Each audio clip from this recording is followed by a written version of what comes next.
Magandang hapon po. Isang grade 10 student ang pinagbubugbog sa isang paaralan sa Isabela City, Basilan. Ang dalawang nambugbog, parehong grade 9. Dinala sa ospital sa Zamboanga City ang biktima na napagtripan daw. Ang nahulikam na insidente sa pagtuto ni Marisol Abduraman. Sa video na ito na viral sa iba't ibang social media pages,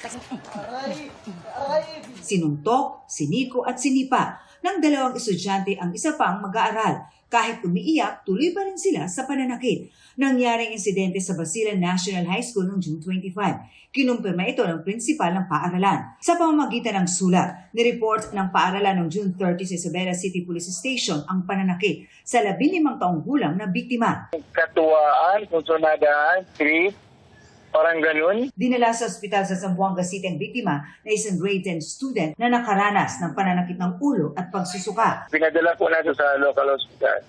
Then after, transfer namin sa Zamboanga City para mabigyan ng magandang gamot at medical attention. Parehong nasa grade 9 naman ang mga suspect, ang dalawang CICL o Children in Conflict with Law.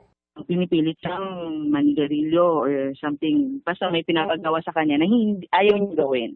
Nasa kustodiya na ng CSWD ng Isabela City ang dalawa. Final sa kanila is bullying, yung under sa ating anti-bullying act.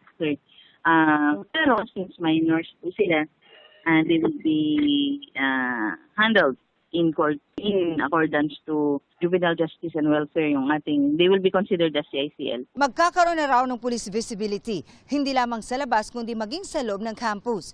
Pina-activate na rin daw ang mga CCTV sa eskwelahan at kahit walang klase, bawal magtambay sa loob ng classroom.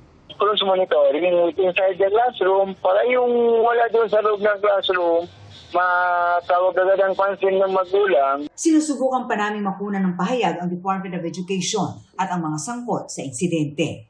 Para sa GMA Integrated News, Marisol Abduraman, nakatuto 24 oras.